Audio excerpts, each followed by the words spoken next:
ಖಂಡಿತ ಇಲ್ಲೊಂದು ಸಮಸ್ಯೆ ಇದೆ. ನಮಸ್ಕಾರ ಎಲ್ಲರಿಗೂ, ಜನಾರ್ದನ್ ಸರ್ ಮಾತಾಡ್ತಾ ಇರೋದು. ಕುಶಲ ವಿಕ್ಷೇಮ ಸೌಖ್ಯವೇ. Welcome back to Ganesh Karang TikToks YouTube channel. ಹೇಗೆ ಇಲ್ಲಿ ಲೈಟ್ ಡಿಗಿಡಿಗೆ ಅಂತ ಡ್ಯಾನ್ಸ್ ಮಾಡ್ತಾ ಉಂಟು, ಆಗ ನನಗೇನು ಅನಿಸ್ತಾ ಉಂಟಲ್ವಾ ಏನೋ ಸಮಸ್ಯೆ ಇದೆ ಅಂತ. ಹಾಗೆ RCBದು ಬ್ಯಾಟಿಂಗು ಬೌಲಿಂಗ್ ಎಲ್ಲ ನೋಡಿ ಬೇರೆ ಎಲ್ಲ ತಂಡಗಳಿಗೂ ಖಂಡಿತ ಸಮಸ್ಯೆ ಇದೆ ಅಂತ ಅನ್ನಿಸ್ತಾ ಉಂಟು. ಯಾಕಂತಂದರೆ WPL 2 ಮ್ಯಾಚ್ ಆಯ್ತು RCBದು. 2 ಮ್ಯಾಚ್ RCB ವಿನ್ ಆಗಿರೋದು ರೀತಿ ನೋಡಿದರೆ ಬೇರೆ ಎಲ್ಲ ತಂಡಗಳಿಗೆ ಕಂಟಕಪ್ರಾಯ ಅಂತ ಅನ್ನಿಸ್ತಾ ಉಂಟು. ಏನು ಬ್ಯಾಕ್ ಟು ಬ್ಯಾಕ್ ಟ್ರೋಫಿ ಗೆಲ್ತಾರ RCB ವನಿತಾ ಯಾರು ಗೊತ್ತಿಲ್ಲ. ಬಟ್ ಆ್ಯಸ್ ಆಫ್ ನೌ RCBಯ ಬ್ಯಾಟಿಂಗ್ ಬೌಲಿಂಗು ಫೀಲ್ಡಿಂಗ್ ಎಲ್ಲ ಸಹ ಟಾಪ್ ನಾಚ್ ಅಂತ ಅನ್ನಿಸ್ತಾ ಉಂಟು. ನಿನ್ನೆ ಡೆಲ್ಲಿ ವಿರುದ್ಧದ ಮ್ಯಾಚನ್ನು ನೀರು ಕೂಡ ತೆಗೆದಿದ್ರು. 8 ವಿಕೆಟ್ಗಳ ಭರ್ಜರಿ ಜಯ. ಇನ್ನೂ ಸಹ 4 ಓವರ್ ಇತ್ತಪ್ಪ, ಮ್ಯಾಚ್ ಮುಗಿಲಿಕ್ಕೆ 4 ಓವರ್ ಇತ್ತು. ಆ್ಯಂಡ್ ಫಸ್ಟ್ ಬ್ಯಾಟಿಂಗ್ ಮಾಡಿದಂಥ ಡೆಲ್ಲಿ ಪವರ್ ಪ್ಲೇಯಲ್ಲಿ ಪವರ್ಫುಲ್ ಬ್ಯಾಟಿಂಗ್ ಮಾಡ್ತಾ ಇದ್ದಾಗ ಮತ್ತೊಂದು 200+ ಟಾರ್ಗೆಟ್ ಬರ್ತದೆ, ಮತ್ತೆ ಪುನಃ ನಮ್ಮ ಬ್ಯಾಟಿಂಗಲ್ಲಿ ಎಲ್ಲರ ಸಹ ಕ್ಲಿಕ್ ಆಗಬೇಕು ಹಾಗೆ ಹೀಗೆ ಅಂತ ಅಂದ್ಕೊಳ್ತಿದ್ದು. ಬಟ್ ಅವರ ಪವರ್ ಪ್ಲೇಗೂ 20 ಓವರ್ ಆದಮೇಲೆಯ ಸ್ಕೋರ್ಗೂ ಸಂಬಂಧವೇ ಇಲ್ಲ. ಪವರ್ ಪ್ಲೇಯಲ್ಲಿ ಏನು 10 per ಓವರಲ್ಲಿ ರನ್ ಬರ್ತಾ ಉಂಟು. ಆ ಕಡೆಯಿಂದ ಲ್ಯಾನಿಂಗ್ ಹೊಡಿತಾ ಇದ್ದಾರೆ, ಅವರ ಕ್ಯಾಪ್ಟನ್ನು ಈ ಕಡೆಯಿಂದ ರೋಡ್ರಿಗಸ್ ಹೊಡಿತಾ ಇದ್ದಾರೆ. ಎಲ್ಲರೂ ಸಹ ಬಡಬಡ ಅಂತ ಹೊಡಿತಾ ಇರುವಾಗ ಆಯಿತು ಏನು ಬೌಲಿಂಗ್ ವೀಕ್ ಅಂತ ಕಾಣ್ತಿದೆ RCBದು. ಬರೀ ಬ್ಯಾಟಿಂಗ್ ಮೇಲೆ ನಂಬಿಕೆ ಇಡಬೇಕಂತ ಅಂದ್ಕೊಳ್ತಿದ್ದು. ಬಟ್ ಯಾವಾಗ ಒಂದ್ಸಲ ರಾಡ್ರಿಗಸ್ ಅವರೊಂದು ಸ್ಟಂಪ್ ಔಟ್ ಆದ್ರಲ್ಲ, ಆವಾಗಿಂದ ಪಂದ್ಯದ ಚಿತ್ರಣವೇ ಬೇರೆ. ವಿಕೆಟ್ ಕಳೆದುಕೊಳ್ತಾ ಹೋದರು. ಹೈಯೆಸ್ಟ್ ಪವರ್ ಪ್ಲೇ ಈ ಸೀಸನಲ್ಲಿ ಸೋಫಾರ್ ಪವರ್ ಪ್ಲೇಯಲ್ಲಿ ಅವರಿದಿತ್ತು, ಡೆಲ್ಲಿದು ಬಂತು ಹೈಯೆಸ್ಟ್ ಪವರ್ ಪ್ಲೇ ಸ್ಕೋರ್ ಅಂತ. ಮತ್ತು 20 ಓವರ್ ಆದಮೇಲೆ lowest score of the season ಕೂಡ ಡೆಲ್ಲಿಗೆ 141 ಹೊಡಿಲಿಕ್ಕೆ ಮಾತ್ರ ಸಾಧ್ಯ ಆದದ್ದು ಡೆಲ್ಲಿಗೆ. ನೋಡಿ, ಲಾಸ್ಟ್ ಮ್ಯಾಚ್ ಡೆಲ್ಲಿ ಒಂದು ಕಾಂಟ್ರವರ್ಷಿಯಲ್ ಒಂದು ಸೀನ್ ಆಗಿ ವಿನ್ ಆದರು. ಅದು ರನ್ಔಟ ಅಲ್ವಾ ಹಾಗೆ ಹೀಗೆ ಅಂತ ಅಂಪೈರ್ 1 ಗಂಟೆ ತಗೊಂಡ್ರು. ನಮಗೆ ಗೊತ್ತಿದ್ದಾಗೆ ಏನು ಬೇಲ್ಸ್ ಒಂದು ಆ ಕಲರ್ ಆದರೆ ಅದು ಔಟ್, ಅಂದರೆ ಕಲರ್ ಒಂದು ಲೈಟ್ ಆಗ್ತದಲ್ಲ, LED ಲೈಟ್ ಬಂದ ಕೂಡಲೇ ಆ ಫ್ರೇಮಿಗೆ ಲಾಕ್ ಮಾಡಬೇಕು. ಆ ಫ್ರೇಮಲ್ಲಿದ್ದಾಗ ಬ್ಯಾಟ್ಸ್ಮನ್ ಒಳಗಿದ್ರೆ ಕ್ರೀಸ್ ಹೊರಗಿದ್ರೆ ರನ್ಔಟ್ ಅಂತ. ಬಟ್ ಏನಪ್ಪ ಈ ಒಂದು IPL ಇದು WPL ಅಲ್ಲಿ ವಿಚಿತ್ರವಾಗಿ ಎಲ್ಲ ಇದು ಡಿಸಿಷನ್ ತಗೊಳ್ತಾ ಇದ್ದಾರೆ. ಅದು ಬೇಸು ಲಿಟ್ರಲಿ ಹಾರುವ ತನಕ ಕಾಯ್ತಾ ಇದ್ದಾರೆ, ಆ ಫ್ರೇಮ್ ನೋಡ್ತಾ ಇದ್ದಾರೆ. ಸೊ ನಿನ್ನೆ ಸಹ ಹಾಗೆ ಆಯಿತು. ನಿನ್ನೆ ಫಸ್ಟ್ ಶಫಾಲಿ ವರ್ಮಾ ಅವರು ಡಕ್ಔಟ್, ಅಲ್ಲಿಯೇ ಅರ್ಧ ಮ್ಯಾಚ್ ಗೆದ್ದಾಗೆ ಅವರೊಂಥರ ಸೇವ್ ಆಗ್ತಾರೆ. ದಡಬಡ ಹೊಡಿತಾ ಇರ್ತಾರೆ, ಔಟ್ ಆಗೋ ತನಕ ಸಹ ಹೊಡಿತಾ ಇರ್ತಾರೆ. ನಿನ್ನೆ ಸಹ ಹಾಗೆ ಫಸ್ಟ್ ಬಾಲನ್ನೇ ಏನೋ ಮಿಡ್ ಆಫ್ ಮೇಲೆ ಹೊಡೆದು 4 ಹೊಡಿಲಿಕ್ಕೆ ಟ್ರೈ ಮಾಡಿದರು, ಅದು ಹೋಗಲೇ ಇಲ್ಲ. Clean catch. ಅವರು ಫಸ್ಟ್ ಬಾಲಿಗೆ ಔಟ್ ಆದರು. ರೇಣುಕಾ ಸಿಂಗ್ ಅವರ ಪ್ರಥಮ ಓವರಲ್ಲೇ ಔಟ್ ಆದರು. ಸೊ ಅಲ್ಲಿಯೇ ಅರ್ಧ ಮ್ಯಾಚ್ ಗೆದ್ದಾಗೆ. ಅದಾದಮೇಲೆ ಅವರ ಕ್ಯಾಪ್ಟನ್ ಲ್ಯಾನಿಂಗ್ ಮತ್ತು ರಾಡ್ರಿಗಸ್ ಸೂಪರಾಗಿ ಆಡ್ತಾ ಹೋದರು ಪವರ್ ಪ್ಲೇಯಲ್ಲಿ. ಯಾವಾಗ ರಾಡ್ರಿಗಸ್ ಅವ್ರದ್ದು ಸ್ಟಂಪ್ ಔಟ್ ಆಯಿತು, ಸ್ಟಂಪ್ ಔಟ್ ಡಿಸಿಷನ್ ತೊಗೊಳ್ಲಿಕ್ಕೆ 1.5 ಗಂಟೆ ತೊಗೊಂಡ್ರು. ಒಂದು ಇನ್ನಿಂಗ್ಸ್ ಮುಗ್ದಾಗ್ತಾ ಇತ್ತಾ ಅಂತ ಆ umpire literally clean stump out. But ಆ ಅಂಪೈರು ಕಾಯ್ತಾ ಇದ್ದಾರೆ 2 ಬೇಲ್ಸ್ ಮೇಲೆ ಹೀಗೆ ಹಾರಬೇಕು. ಅಲ್ಲಿಯ ತನಕ ಇದೆಂತ ಹಾಗಾದ್ರೆ ಕ್ರೀಸ್ ಒಳಗೆ ಬರ್ತದ ಕಾಲು ಅಂತ ಅಂದ್ಕೊಳ್ತಿದ್ದು. ಬಟ್ ಓಕೆ, ಅಷ್ಟು ಟೈಮ್ ತಗೊಂಡ ಮೇಲೆ ಸಹ ರಾಡ್ರಿಗಸ್ ವಾಸ್ ಕ್ಲೀನ್ ಔಟ್ ಅಂತ ಡಿಕ್ಲೇರ್ ಆಯಿತು. ಸೊ ಈ ಒಂದು ಬೆಳವಣಿಗೆಯಿಂದ ನಂಗೆ ಗೊತ್ತಿಲ್ಲ ಇನ್ನು ಮುಂದೆ IPL ಅಲ್ಲಿ ಸಹ ಎಲ್ಲ ಇಂಟರ್ನ್ಯಾಷನಲ್ ಕ್ರಿಕೆಟಲ್ಲಿ ಸಹ ಹಾಗೆ ಟೈಮ್ ತಗೊಳ್ತಾರ, ಪೂರ್ತಿ ಬೇಲ್ಸ್ ಮೇಲೆ ಹಾರುವ ತನಕ ಥರ್ಡ್ ಅಂಪೈರ್ ಟೈಮ್ ತಗೊಳ್ತಾರ ಅನ್ನೋ ಗೊತ್ತಿಲ್ಲ, ಅಥವಾ ರೂಲ್ಸ್ ಕಂಪ್ಲೀಟ್ ಚೇಂಜ್ ಆಗಿದೆ ಅಂತ ಗೊತ್ತಿಲ್ಲ.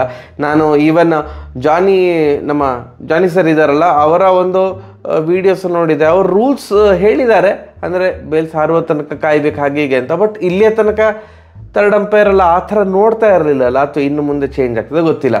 ಒಂದು ಸ್ಟಂಪ್ ಔಟ್ ಆಯಿತು. ಅದಾದ ಮೇಲಿಂದ ನಿರಂತರವಾಗಿ ವಿಕೆಟ್ ಕಳೆದುಕೊಳ್ತಾನೆ ಹೋದರು ನಮ್ಮ ಡೆಲ್ಲಿ ಹುಡುಗಿಯರು. ಅವ್ರದ್ದು 5 ಫಾರಿನ್ ಪ್ಲೇಯರ್ಸ್ ಆಡಿದರು. ಸೊ ರೂಲ್ಸ್ ಪ್ರಕಾರ ಏನು 4 ಫಾರಿನ್ ಪ್ಲೇಯರ್ಸ್ ಮಾತ್ರ ಆಡ್ಬೋದು ಮ್ಯಾಕ್ಸಿಮಮ್ ಅಂತಂದರೆ. ಬಟ್ ಸಬ್ ರೂಲ್ ಇತ್ತಂತ, ಅದು ನನಗೆ ಸಹ ಗೊತ್ತಿರಲಿಲ್ಲ. ಟ್ವಿಟ್ಟರಲ್ಲಿ ಒಬ್ಬರು ನನಗೆ ಹೇಳಿದರು, ಅವ್ರ ಕಮೆಂಟ್ ನೋಡಿದಾದ್ಮೇಲೆ ಗೊತ್ತಾಗಿತ್ತು ನನಗೆ ಹೀಗೆ ಅಂತ. ಏನಂತಂದರೆ 4 ಫಾರಿನರ್ಸ್ ಪ್ಲಸ್ ಒಂದು ಅಸೋಸಿಯೇಟ್ ನೇಷನ್ ಇಂಥ ಒಂದು ಪ್ಲೇಯರ್ ಇದ್ದರೆ ಆವಾಗ ಅವರನ್ನು ಆಡಿಸ್ಬೋದು. ಸೊ ಸ್ಕಾಟ್ಲ್ಯಾಂಡ್ ಪ್ಲೇಯರ್ ಒಬ್ಬರು ಇದ್ದರು, ಅವರ ಕೀಪರು. ಸೊ ಆದ್ದರಿಂದ ನಿಮಗೆ ನೋಡಿದಾಗ ಪ್ಲೇಯಿಂಗ್ 11ಅಲ್ಲಿ 5 ಫಾರಿನರ್ಸ್ ಇದ್ದರು. ಸೊ ಸಡನ್ ನೋಡಿದ ಕೂಡಲೇ ಇದಂತ ಮೋಸ ಹಾಗೆ ಅಂತ ಅನ್ನಿಸ್ತದೆ. ಬಟ್ ಅಸೋಸಿಯೇಟ್ ನೇಷನಿಂದ ಒಂದು ಪ್ಲೇಯರನ್ನು ಆಡಿಸ್ಬೋದು. ಅವರ ಬ್ಯಾಟಿಂಗ್ ನೋಡೋದಿದ್ರೆ ಬರೀ ಫಾರಿನರ್ಸ್ ತುಂಬೋಗಿದ್ದಾರೆ. ಆ್ಯಕ್ಚುಲಿ ಡೆಲ್ಲಿದು ಬ್ಯಾಟಿಂಗ್ ಡೆಪ್ತ್ ವಾಟರಾಶಿ ಉಂಟು. ಶಫಾಲಿ ವರ್ಮಾ ರಾಡ್ರಿಗಸ್ ಬಿಟ್ಟರೆ ಮತ್ತು ಎಲ್ಲರೂ ಸಹ ಅವರ ಫಾರಿನರ್ಸೇ ಇರೋದು. ಅವರ ಕ್ಯಾಪ್ಟನ್ ಲ್ಯಾನಿಂಗ್ ಆಗಿರ್ಬೋದು, ಮತ್ತು ಅನಬೆಲ್ ಆಗಿರ್ಬೋದು, ಮತ್ತು ಮ್ಯಾರಿಸನ ಕ್ಯಾಪ್ ಆಗಿರ್ಬೋದು, ಮತ್ತು ಯಾರದು ಜಾನಸನ್ ಆಗಿರ್ಬೋದು, ಮತ್ತು ಅವರ ವಿಕೆಟ್ ಕೀಪರ್ ಆಗಿ ಬಂದಂಥ ಜಾರ್ಜಿಯಾ ಅಲ್ಲ ಅವರ ಹೆಸರು, ಅಲ್ಲ ಸಾರಾ. ಸೊ ಇವರಿಷ್ಟು ಜನ ಸಹ ಒಳ್ಳೆ ಬ್ಯಾಟ್ಸ್ಮನ್, ಮತ್ತು ಕೆಲವರೆಲ್ಲ ಒಳ್ಳೆ ಅದ್ಭುತ ಆಲ್ರೌಂಡರ್ಸ್ ಕೂಡ. ಸೊ ಬಟ್ ಅವರಿಂದ ಏನು ಎಕ್ಸ್ಪೆಕ್ಟ್ ಮಾಡ್ತಾ ಇದ್ದಾರಲ್ಲ ಡೆಲ್ಲಿ, ಆ ಥರದ ಪರ್ಫಾರ್ಮೆನ್ಸ್ ಏನು ಬರ್ತಾ ಇಲ್ಲ. ನಿರಂತರವಾಗಿ ವಿಕೆಟ್ ಕಳ್ತುಕೊಳ್ತಾ ಹೋದರು. ರೇಣುಕಾ ಸಿಂಗ್ ಅವರು 3 ವಿಕೆಟ್ ತೆಗೆದದ್ದು ಅದೊಂದು ದೊಡ್ಡ ವಿಷಯ. ಯಾಕಂತಂದರೆ ಲಾಸ್ಟ್ WPL ರೇಣುಕಾ ಸಿಂಗ್ ಅವರು ಆ್ಯಕ್ಚುಲಿ ಸ್ಟ್ರಗಲ್ ಮಾಡ್ತಾಯಿದ್ರು, ಹೊಡಿಸ್ಕೊಳ್ತಾ ಇದ್ರು. ಸೊ ಅವರು ಪವರ್ ಪ್ಲೇಯಲ್ಲಿ ವಿಕೆಟ್ ತೆಗೆದದ್ದು ಮತ್ತು ಡೆತ್ ಓವರಲ್ಲಿ ಬಂದು ವಿಕೆಟ್ ತೆಗೆದದ್ದು ಅದು ದೊಡ್ಡ ಬೂಸ್ಟ್. WPL RCB ದೃಷ್ಟಿಕೋನದಿಂದ ನೋಡಿದಾಗ 4 ಓವರಿಗೆ 3 ವಿಕೆಟ್ ತೆಗೆದ್ರು. ಅವರಿಗೆ ಸೂಪರಾಗಿ ಸಾಥ್ ಕೊಟ್ಟದ್ದು ಏಕ್ತಾ ಬಿಶ್ತ್, ನಮ್ಮ ಇಂಡಿಯನ್ ಪ್ಲೇಯರ್. ಫಸ್ಟ್ ಓವರಲ್ಲಿ 15 ರನ್ ಹೊಡಿಸ್ಕೊಂಡಿದ್ರು ಏಕ್ತಾ. ಅದಾದಮೇಲೆ ಮತ್ತೆ ಅವರು ವಾಪಸ್ ಬಂದು 2 ವಿಕೆಟ್ ತೆಗೆದದ್ದಾಗಿರ್ಬೋದು, ಮತ್ತು ಇವನ್ ಜಾರ್ಜಿಯಾ ಆಗಿರ್ಬೋದು, ಜಾರ್ಜಿಯಾ ಅವರು 3 ವಿಕೆಟ್ ತೆಗೆದ್ರು. ಸೊ ಹೀಗೆ ಎಲ್ಲರೂ ಸಹ ಒಳ್ಳೆ ಬೌಲಿಂಗ್ ಪ್ರದರ್ಶನ ಕೊಟ್ಟರು. ಮತ್ತು ನಮ್ಮ ಕನಿಕಾ ಆಹುಜಾ 3 ಓವರಲ್ಲಿ 19 ರನ್ ಕೊಟ್ಟು 1 ವಿಕೆಟ್ ತೆಗೆದಿದ್ರು ಫಸ್ಟ್ ಮ್ಯಾಚಲ್ಲಿ. ನಿನ್ನೆ 2 ಓವರಿಗೆ 13 ರನ್ ಕೊಟ್ಟರು. ಅವರು ಭಯಂಕರ ಕಂಜೂಸ್ ಬೌಲರ್ ಅಂತ ಇದರಲ್ಲಿ ಗೊತ್ತಾಗ್ತದೆ. ರನ್ನ ಬಾಲ್ ಮಾತ್ರ ರನ್ ಬಿಟ್ಕೊಡ್ತಾರೆ. ಸೊ ಓವರ್ ಆಲ್ 141ಕ್ಕೆ ರಿಸ್ಟ್ರಿಕ್ಟ್ ಮಾಡಿದರು ಡೆಲ್ಲಿಯನ್ನು. ಅದಾದಮೇಲೆ ನಮ್ಮ ಬ್ಯಾಟಿಂಗ್ ಸ್ಟಾರ್ಟ್ ಆಯಿತು. ಈಸಿ ಚೇಸ್ ಅಂತ ಅಂದ್ಕೊಂಡದ್ದು, ಬಟ್ ಈ ರೇಂಜಿಗೆ ಈಸಿ ಚೇಸ್ ಆಗ್ತದೆ ಅಂತ ಗೊತ್ತಿರಲಿಲ್ಲ. 10 ಓವರಿಗೆ 100ರ ಮೇಲೆ ರನ್ ಹರಿದು ಬಂದಿದೆ, ವಿಕೆಟ್ ಹೋಗಲಿಲ್ಲ. ಆ ಕಡೆಯಿಂದ ಸ್ಮೃತಿ ಮಂದನ ಹೊಡಿತಾ ಇದ್ದಾರೆ, ಈ ಕಡೆಯಿಂದ ವೈಟ್ ಹಾಜ್ ಹೊಡಿತಾ ಇದ್ದಾರೆ. ಸೊ ಓಪನಿಂಗ್ ಪೇರ್ ನಮ್ಮ ದೊಡ್ಡಮ್ಮ ಮತ್ತು ಸ್ಮೃತಿ ಮಂದನ ಏನು ಆಡ್ತಾ ಇದ್ರಲ್ಲ, ಆ ಥರದ ಒಂದು ಬ್ಯಾಟಿಂಗ್ ಕ್ಲಿಕ್ ಆಯಿತು.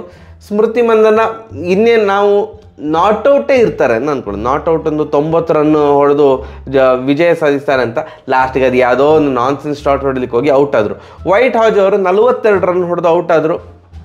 ಡೆಲ್ಲಿದು ಏನು ರಾಡ್ರಿಗಸ್ ಒಂದು ಕ್ಯಾಚ್ ಬಿಟ್ಟಿದ್ರು ಕೂಡ ಜಾಸ್ತಿ ಹೊತ್ತು ನಿಲ್ಲಿಲ್ಲ. ಅದಾದಮೇಲೆ ಔಟ್ ಆದರು ಯಾರು ವೈಟ್ ಹಾಜ್ ಅವರು. ಬಟ್ ಫಸ್ಟ್ 10 ಓವರಲ್ಲಿ ನಾಯಿಗೆ ಹೊಡೆದು ಅಲ್ಲೇ ವಿಕ್ಟ್ರಿ ಸಿಕ್ಕಿಯಾಗಿದೆ. 107 ರನ್ ಫಸ್ಟ್ 10 ಓವರಲ್ಲೇ ಹರಿದು ಬಂದಿದೆ. ಅಂದರೆ ಔಟ್ ಆದಾಗ 107 ರನ್ ಫಸ್ಟ್ ವಿಕೆಟ್ ಪಾರ್ಟ್ನರ್ಶಿಪ್ ಬಂದಿತ್ತು. ಅದಾದಮೇಲೆ ಕೊನೆಗೆ ಸ್ಮೃತಿ ಮಂದನ್ ಅವರು ಔಟ್ ಆದರು. 81 ರನ್, 47 ಬಾಲ್ಗೆ 81 ರನ್ನು, ಭರ್ಜರಿ ಬ್ಯಾಟಿಂಗ್. ಅವರು ಔಟ್ ಆದರು. ಕೊನೆಗೆ ಲಾಸ್ಟಿಗೆ ಈ ಸಲ ಇದು RCB ಒಂದು ಡಿಸೈಡ್ ಮಾಡಿದೆ ಅಂತ ಕಾಣ್ತದೆ.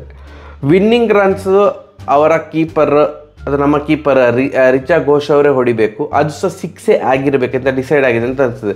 ಫಸ್ಟ್ ಮ್ಯಾಚಲ್ಲಿ ಸಹ ಹಾಗೆ ರಿಚಾ ಘೋಷ್ ಅವರು ಧಡಾರ್ ಅಂತ ಒಂದು 6 ಹೊಡೆದು ವಿನ್ ಮಾಡಿಸಿದ್ರು. ಈ ಮ್ಯಾಚಲ್ಲಿ ಸಹ ಹಾಗೆ ರಿಚಾ ಘೋಷ್ ಅವರು ಧಡಾರ್ ಅಂತ ಒಂದು 6 ಹೊಡೆದು ವಿನ್ ಮಾಡಿಸಿದ್ದು. ಸತತ 2 ವಿಕ್ಟ್ರಿ RCBಗೆ. ಸುಮಾರು ಕ್ವಶನ್ ಕಾಡ್ತದೆ. ಅಲ್ಲಿ ರಾಧಾ ಯಾದವ್ ಇದ್ದರು ಡೆಲ್ಲಿ ಟೀಮಲ್ಲಿ. ರಾಧಾ ಯಾದವ್ ಅವರು ಒಳ್ಳೆ ಬೌಲರ್. ರಾಧಾ ಯಾದವ್ ಅವರಿಗೆ ಬೌಲಿಂಗೇ ಕೊಡಲಿಲ್ಲ ಡೆಲ್ಲಿ ಕ್ಯಾಪ್ಟನ್. ಯಾಕೆ ಅದು ರಾಧಾ ಯಾದವ್ ಅವರು ಬೌಲಿಂಗ್ ಹಾಕಿದರೆ RCB ವಿನ್ ಆಗ್ತಿತ್ತ ಬ್ರೋ. RCB ವಿನ್ ಆಗ್ತಿತ್ತು.